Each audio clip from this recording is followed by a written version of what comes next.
Okay, so today's webinar will be about the Viva preparation, and we hope that by the end of the webinar you will understand what is expected in the Viva, how to prepare for it, and how to act once you're sitting in the Viva.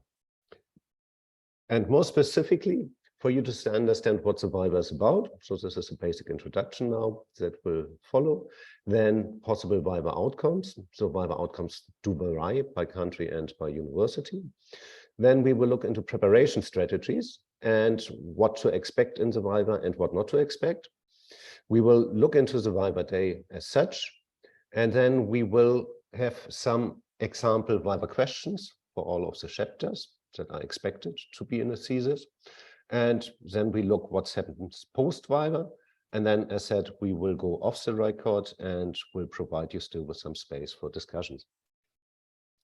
So if you want to have some further training past this webinar, we offer a number of training resources. For once, we have an advanced training course for Viva preparation, which comes in 3 study modes, starting with free self-paced study, dedicated coached, or in a club support environment.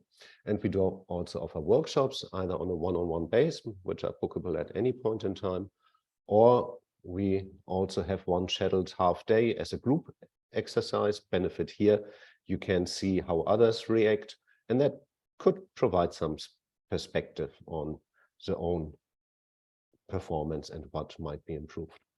Now, with this, let's look into what is the Viva about. The Viva Voce, which shortened often is referred to just as Viva, is an oral-only examination, at least in the United Kingdom, and it's typically for an academic qualification, in this case a PhD or DBA, a doctorate, and it's derived from the Latin word with the living voice. So you are expected to represent the research as you have written it down in your thesis. So there should be a mirror, there should be a matching, and you might be asked to provide some complementary information, but we will see that through this webinar. Now, in the UK, as said, the oral examination is usually conducted behind closed doors. In other countries, it's an open door session. And there are at least 2 examiners, usually one being from another institution and one being from within your institution. And if you think about who's a good cop and bad cop, a lot of times the bad cop might not be coming from where you would have expected it. If you are in an interdisciplinary area, then you might also expect more than 2 examiners. That will very much depend on the research case. And in the UK, the supervisor does not actively participate, but may be allowed to observe as a silent observer. And someone also from the institution often is appointed as an independent chair to take the notes and to ensure that everything goes by the books. So this is roughly the case for the UK. And if you are from other countries, then exactly, it might be also a public event, and there might be different roles that also come in. So what is the purpose of the Viva? First and foremost, it's for you to prove and show that that has been your own work. This is one crucial element. And it's for confirming that you understand what you have written and confirming the ability that you can discuss and defend your research. But please do not understand the word defense in the sense of making a case and saying, yes, this is how it is, and there is no other way I could have done that. That is perhaps not the best strategy to be adopted, but you should be able to substantiate any claims made in the thesis and through your research. And the examiners want to investigate your awareness, where your original work sits, how it compares to related studies, and what is novel and to what is it novel. So this is something that you will be expected to show. And it provides you with a development opportunity for considering future publications and research options. Means you also will get some fresh ideas often from the examiners that will ask you, okay, have you considered this, that, and this, that? So it's a very lively discussion at the end of the day. And if you're well prepared, it's nothing that needs to be feared. So talking about fear, what are the Viva outcomes? Now, the particular thing of a doctorate is that all of the work you have been doing before is at the end of the day worthless if you do not pass this final examination. Yeah, all the years, all the efforts can be gone. It's as hard and as that. So let's see, you could be awarded a direct pass. Now, in my over decade in working with doctoral students, I have come across one student. I never thought I would come across one student, but I came across a student that was a direct pass. But that also shows it's rare. So do not expect that actually to happen, and that also shouldn't be the objective of your preparation. What's much more likely is to be awarded minor modification. That's to say some things still need to be corrected, and you will receive a report that states those things that are to be corrected. And you also can ask the examiners afterwards if you do not understand some of those change requests. But yeah, getting minor modifications actually is sort of standard. Now, having said that, the difference in between minor modification and what comes next, major modifications might also lay lay in your person. For example, Anna, my wife, she went to the Viva and she just gave birth to twins. So they had by the time she was in the Viva 6 months.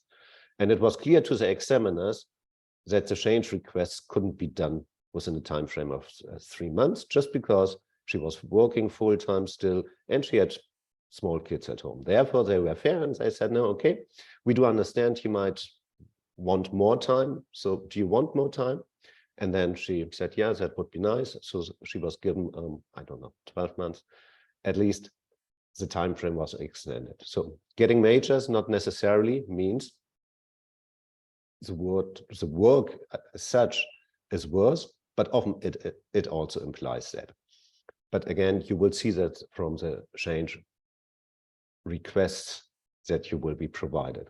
Now, another case that can happen is you get a major revision and resubmission. That means you did not pass and you still can fail. As simple as that. And a lot of times what happens if this scenario comes through is the silent death, which means the student tries, but often didn't understand what to improve. Why? Does the student not understand it? Because the student didn't learn it in the first instance.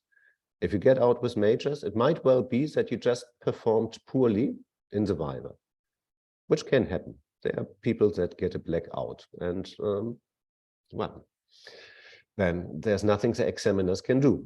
They will need to exactly give you major revision and resubmission, but perhaps they also see major revision is actually not much in the written, but rather in the oral. Yeah, so also that gives you an indication.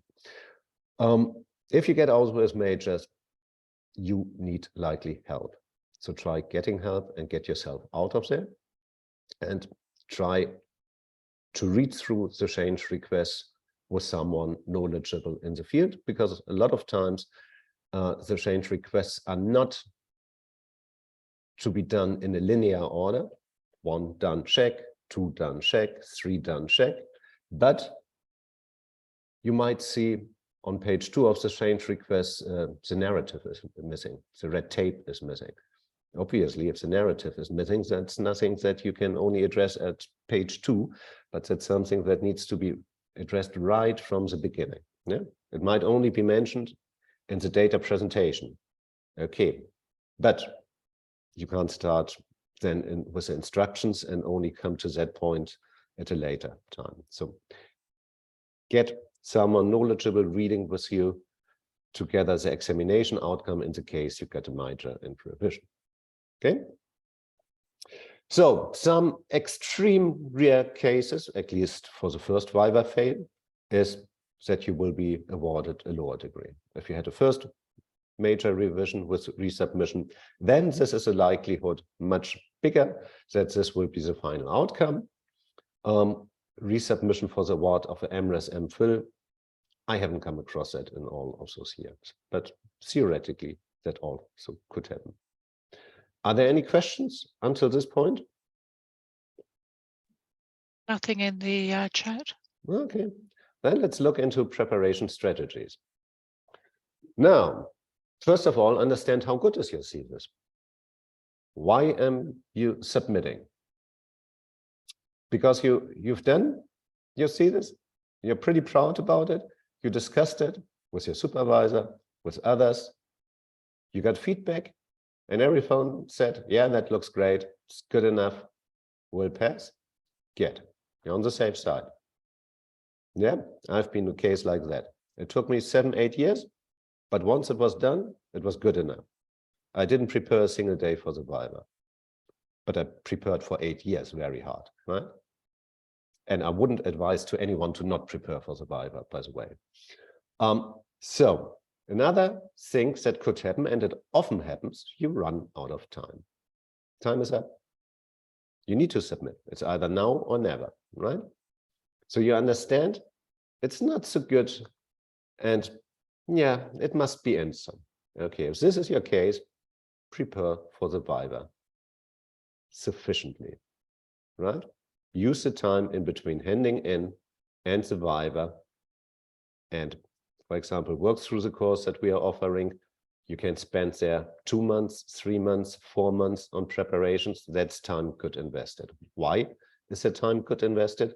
Because if the examiners see in the Viva, oh, this guy or this girl really knows well the research and can present it perfectly. So there must have been only a thing with, and so you not even need to leave them guessing. You can be frank and honest and say, yeah, look, I did run out of time. I had to do it. I know what still should be done. This. And I would be happy if you could give me the chance of doing that. This is also a fair chance or a fair approach and strategy on what to do. Now, then comes the third case. And unfortunately, that case does exist.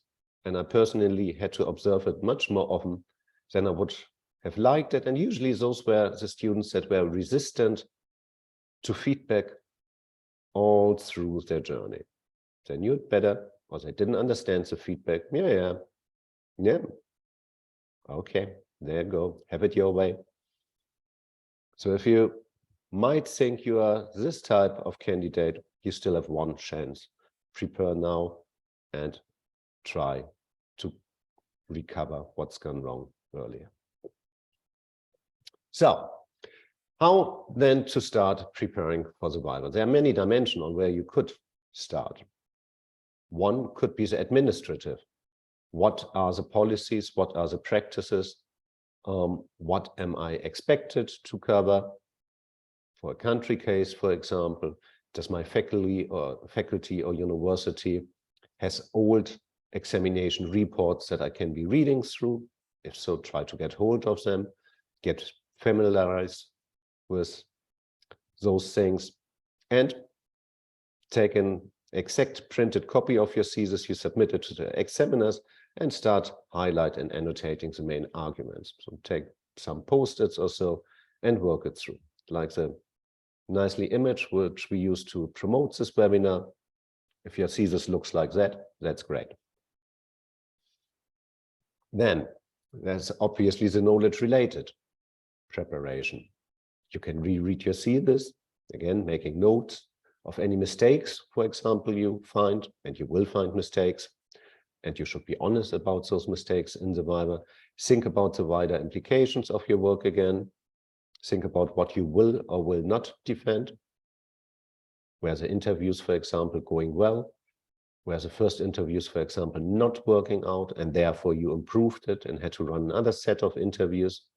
So those things you should be able to defend and to show and to explain in the Viva. You obviously won't want to list everything that has gone wrong. And I understand research project at doctoral level can take a considerable amount of time, and not everything will have been worked out as it should. So make sure you know what you can let go, what you do not need to defend or do not want to defend, but also make sure you have good arguments why things were not going as they were expected, and also to then say what you've been doing to resolve those things. And practice your answers. Ask others to probe and challenge you.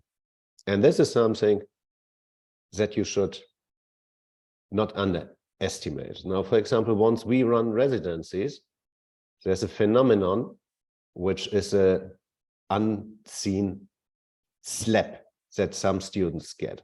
Yeah, you ask them a very hard and difficult question, and what happens? Sitting down, shaking hands, no word. It's amazing that the power of words can produce in such stress moments. So make sure if you get slapped, you ideally get slapped prior to the real Viva, so that once it happens again, perhaps in the Viva, you know how to get yourself out of there. And we had a student who took, after a residency, I think 2 months to recover mentally. So it can be very severe. Be prepared for that. Ask others to toast you, to grill you, to be harsh to you, critical in a constructive way. Yeah. And then those things you can prepare for. So practice, practice, practice. We have a comment in the question and comment field. Is it possible for you to mention some of the possible questions or Yes. areas the examiners focus on? Yes, we will. We will have 10 slides on that dedicated. Sure, no problem. We will look into that. So practice expressing your answers. And I'm aware the Viva Voce is an oral examination, but one of the best students I had, a student from Mozambique, he prepared first written. He had like 30, 40 pages where he presented his work from each and any different angle he could find. Basically, he looked into all of those questions that we provided in our course. He got from other examination reports the structure, and he worked out extremely well his entire research, and afterwards he put in the same effort for doing that in a written way. And I'm aware there are some here, at least one who only has 2 weeks. That likely then to that level, if not done so far, is not possible, but it also doesn't need to be. So as good as it can be with the time that you have at hand. Okay, let's move into the next. So let's look into the type of preparation actions. So obviously general preparation, get hold of past thesis, Viva questions and reports from your faculty, then understand areas in the thesis the examiners have been focusing on and try to translate that to your thesis. What does that imply for your work? How will it look there? Then specific preparation, considering the specific content of your thesis. Yeah, so look into it. What will the examiner likely ask? And the point here is what you should be doing, always consider 3 steps ahead. If I answer that, then the next question might be that. If the next question might be that, I will be answer that. If I'm answering that, then the next question will be that. Oh, dead end. I couldn't say a word for that. Be prepared for this type of questions because it's a dialogue and it will develop naturally in that way. So, engage in a series of discussion between you and your peers, your supervisor, anyone who's knowledgeable. Get hold of those and try them to practice, and then have a dry run. Exactly, have a mock Viva. We do offer also that, or just get a one-on-one or attend the workshop. Whatever you can, get hold of someone who can toast you before the real Viva event. And you don't want to be handled too gently. Yeah. What you want is someone really critically taking you and having a good sparring partner. Now, what to expect in the Viva, and perhaps as importantly, what not to expect. So there are 4 basic headings of Viva questions. What is it about? What did you do? What did you find? And most importantly, why does that matter? And the last one is a bit like the elevator pitch in the business environment. Yeah, why bother? So have an answer for this. So questions that examiners ask are ice-breaking questions, warm-up questions. Then there will be confirmatory questions so that they see, you're knowledgeable in what you're saying. Then there will be deep confirmatory questions to let you demonstrate that your knowledge is more than skin deep. So did you really look into that in detail? Were you looking only at conclusions of this research study that you cite there? Or have you actually looked into the data? Have you reanalyzed the data that were shown there? And I can imagine a lot of times the answer is no. And then be prepared why. Explain why you didn't bother looking in data, but only worked over conclusions. Yeah. Calibration questions to help the examiner check their understanding of their work. Scholarship questions, so to let you demonstrate that you know the field as well as your own research, including the boundaries. So why didn't you work through the article of Smith from his study in 2010? Yep, I considered, but that wasn't that much of relevance because my focus was on A, while the study from Smith seems to be more, you see, that level of detail would be expected. And obviously, salvaging questions when you have written something really bad to let you show that you do know what you're talking about and that you get yourself out of the mess that you produced in written. And that really can happen quite easily because never forgetting, you wrote your thesis over a time frame of X years. And if X is 4 or 6, then it's naturally, or it's expected that in year 6, your writing skills will be much better than in year 0, right? Unfortunately, there will still be leftovers from year 0, 1, 2, 3, 4 in your thesis. So they naturally will be of a poorer quality. And a skilled reader detects that easily, right? So that might be also some type of questions that you come across, and then you should know how to react to it. Pushing the envelope to show how far your knowledge goes. This is neat questions to give the examiner a chance to discuss your interesting ideas. And this is a tricky type of question because it's a warm, cozy question that makes you feel good. And if you feel good, you might open up just too much, right? So not too much compliments. Stay a bit on the reserved side. Redemptive lessons learned question to give you the chance to admit some awful blunder. What didn't work out well in the first instance. As said, if you admit things, also understand you will be expected to explain what have you done to improve things afterwards. So then ultimately, once again, give me a reason to pass you questions, the elevator pitch type. Corresponding like, so why bother? Why does it matter? Where is that work outstanding? Where is it doctoral worthy, right? And the unfair thing here, it's totally subjective. That's what the doctorate is about. The good thing is that subjectivity is based upon a quite good understanding that people that examine doctoral candidates have. And so this, I think there's a common understanding what is poor work, right? To argue what is good, why your work is good enough. This is exactly the secret. And this is the objective of what you need to do in the Viva.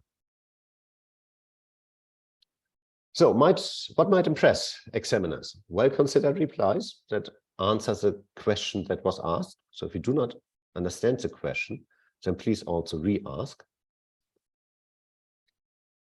Flexible and agile thinking, backed up by argument and evidence.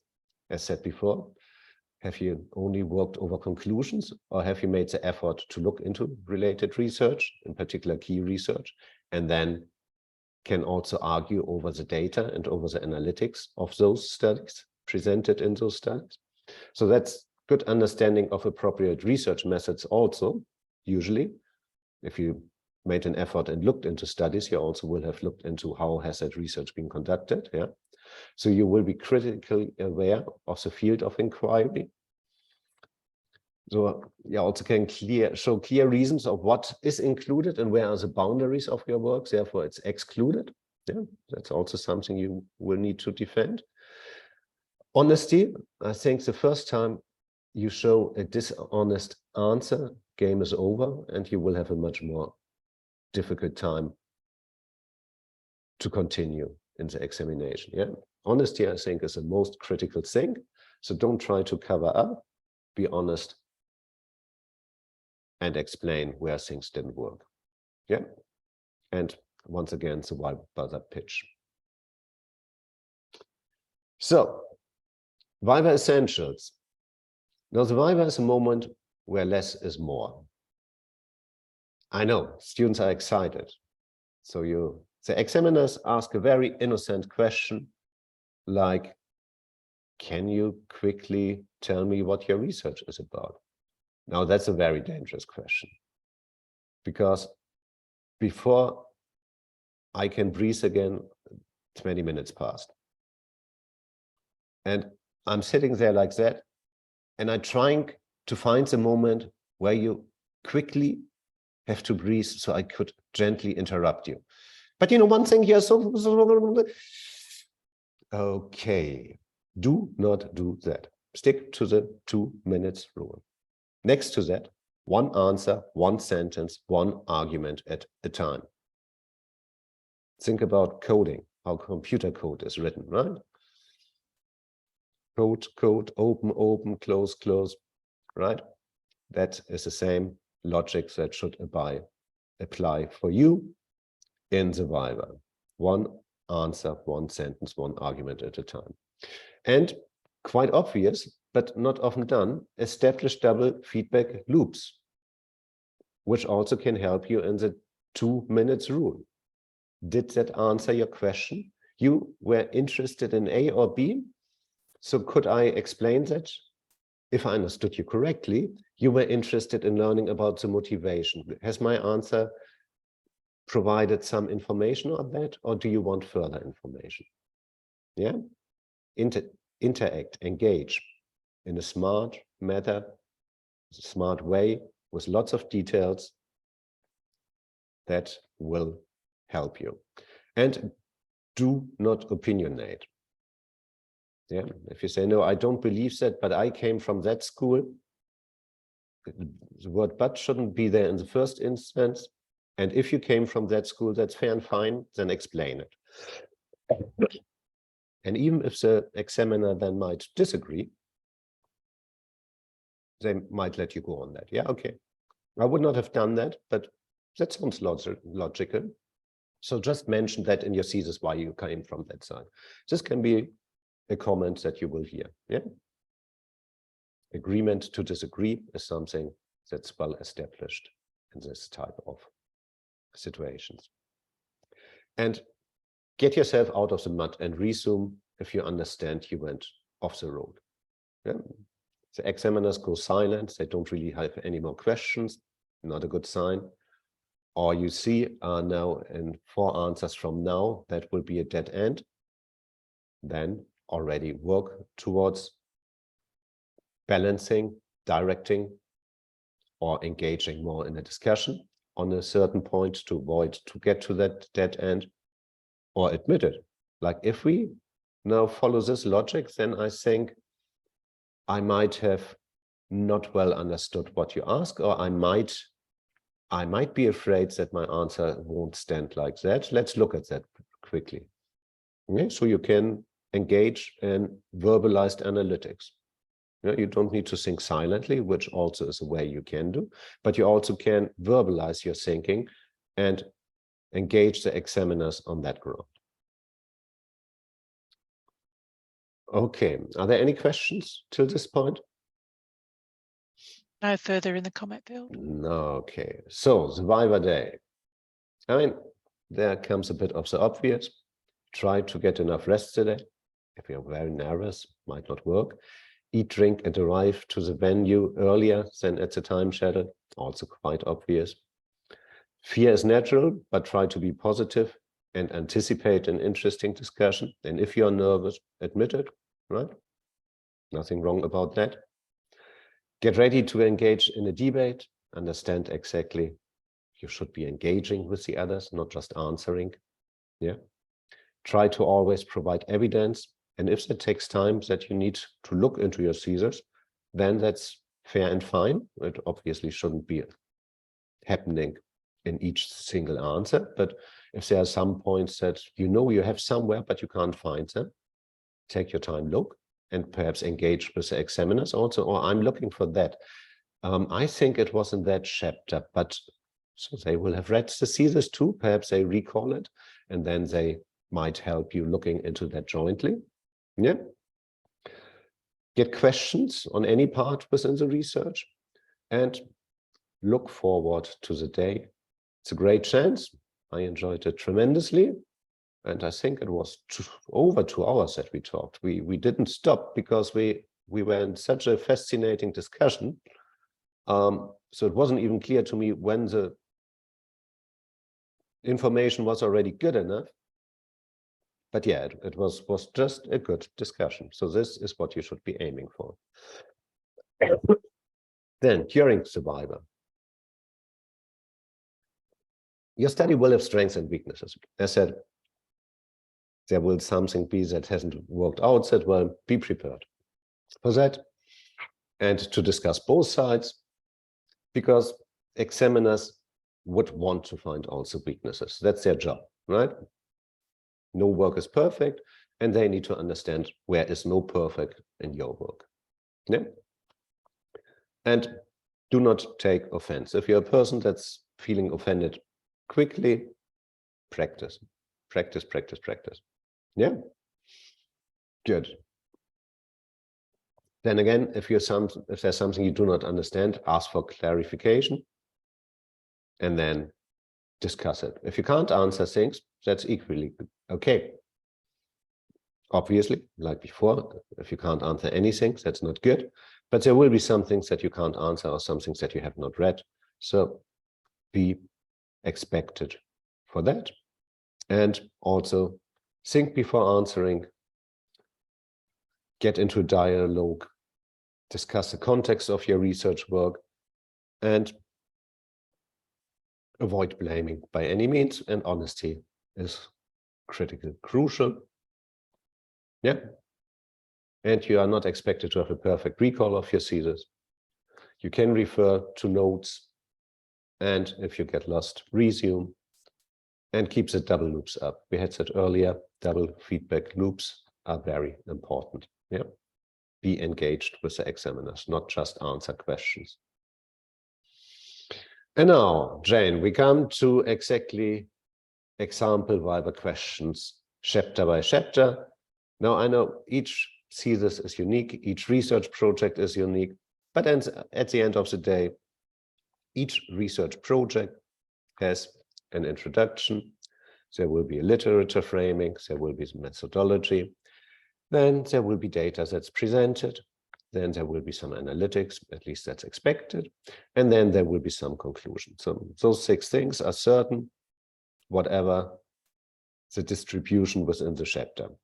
And likewise, the questions are expectable from those, +7, perhaps your own development in the process. So, and what I'm presenting here, you actually have in this course, which I was showing at slide 2 or 3 with the URL, you can go there. As said, it's available for free if you want only to self-study it. There are a lot of resources you can work through, PDF files to be downloaded. You can spend there some time. And those are generalized questions. Obviously, what you also would want to have are more targeted, specific questions, and notably those questions, what happens in 3 questions from now? Yeah. Summarize your thesis in a sentence, as just said before, often students then take 20 minutes gone. Shouldn't be. Summarize the context. Yeah, so what context? The context of your research, how did it start? Or the context the research took place? What do you mean here? Right? It's a question that can be interpreted. So if you get a question like that, ask for clarification before you just try to talk about any context. Why did you choose this topic? Tremendous, dangerous question. Oh, because I found it interesting. Gotcha. I mean, you can give that answer, but be prepared for question number 3 after that answer. If you want to give a smart answer to that, because the problem asked for it. Yeah. The problem asked for that. I had no other chance. I needed to look into that. My money was burning, my business didn't work, but the question was not how could I make more money, how could I turn my business around? The question at that point in time I started the research is what's going wrong here? And once I understood that the real problem was in the fluctuation rates of my employees, I had to look into that. There was no other chance. I obviously would have been much more interested in looking at marketing, but that wouldn't have solved the problem. Yeah, to understand how to give a smart answer, a good answer, and a direct answer. In the literature review, where did you draw the line on what included and what not? How did you set the boundaries? Be prepared to explain that. Do the findings confirm, extend, or challenge any of the literature? Dangerous question, very open-ended. Ask which parts of the literature. Yeah, that's a question to play back. And anyway, within the context of your examination, questions should be more specific. But if they are generic, if they are not clear to you, ask for clarification. Then let's look further. Research design and methodology. What problems did you have? How did you develop your research questions? Now, you can answer that question by saying, yeah, I was interested in. Good. Again, think what's your answer 3 questions further. You were interested in that. Good. Why were you interested in that? Yeah, because I didn't understand. So you didn't understand. Why didn't you understand? Didn't you check the literature? Yeah, but I didn't find anything in the literature. Oh, you didn't find anything in the literature. Now you see, if I push you further with that, 4 or 5 questions down, then we are 10 questions down the road, I will be very unhappy with your performance, because you will tell me at the end of the day there was no literature. And that is definitely not true. What will be true is you didn't find the literature. Too big boundaries, too small boundaries, you didn't bother, you used the wrong technique, you were working over master level instead of doctoral level, you just made up a question out of curiosity. It will put you in big trouble, if you get me, at least in the examination. So be prepared to give the right and smart answers. Yeah? The problem did ask for that question. The problem did ask for that methodology. The related studies that I consulted were using this type of methodology and they worked out well. This is the work I oriented my research on because I followed on, yeah? So this is a specific type that's expectable to engage in the examination. And then you do not need to fear to enter question 10 down the road, right? So make sure you know this type of arguing. Analysis and evaluation. Tricky thing. In particular, since some theses try to hide out on that. Right? 5-chapter thesis. Data and analysis. I know that by heart. Hideout is that. Someone didn't bother to do all of the hard work, the real analytics. Therefore, they tried to combine the data and the analysis chapter.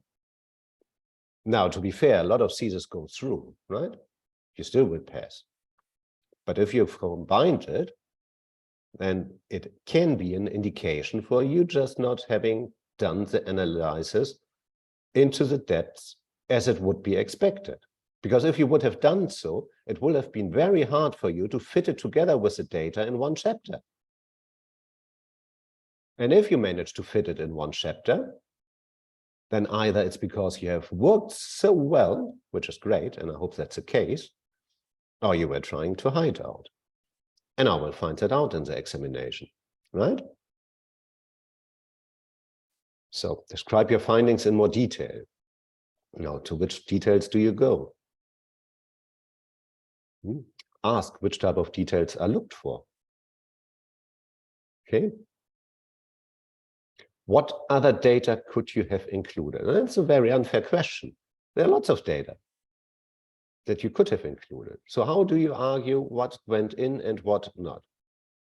Yeah, obviously, you only included those data in the thesis that were telling something about the research question.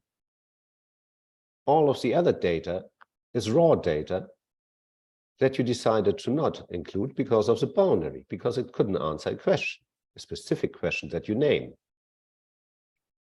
Right? Okay. Now let's move further.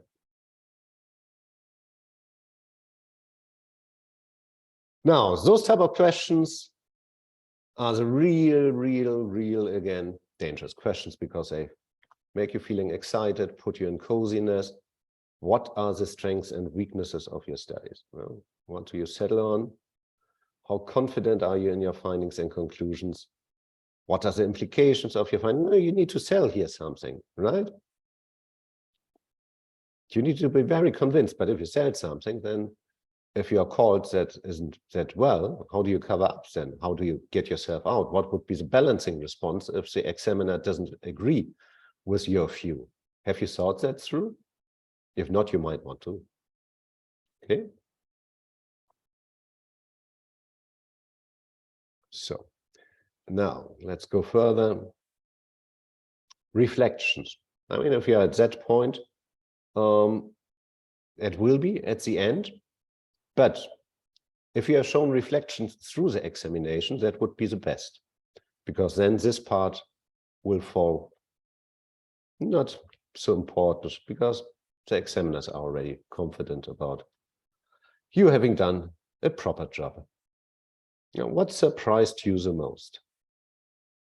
How do you answer that question? What was surprising? Data that you collected and how that went? Findings that you didn't expect? What are you proudest of in the thesis? Me, Andreas? Oh, I think I wrote it quite well. I'm so proud I developed so good over the... I think that's not what the examiner is interested. That's my understanding would be. The proudness is about results produced, findings. Yeah, knowledge created. Opportunities provided by this research now. Those are things that can be equally show proudness. Yeah. So understand, what are you answering?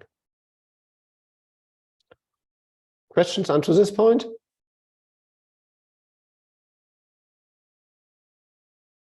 Nothing in the chat. Okay. Remember, there are only a few options: pass, pass with minor, pass with major, resubmissions. Don't get extremely disappointed if we were asked to resubmit, to provide major modifications. Just get it done, but get help so that you understand what needs to be done. Yeah. If you're getting majors and you're given a time frame of 2 years, make sure you understand how you use those 2 years. Work with someone who knows how to use that time. Yeah?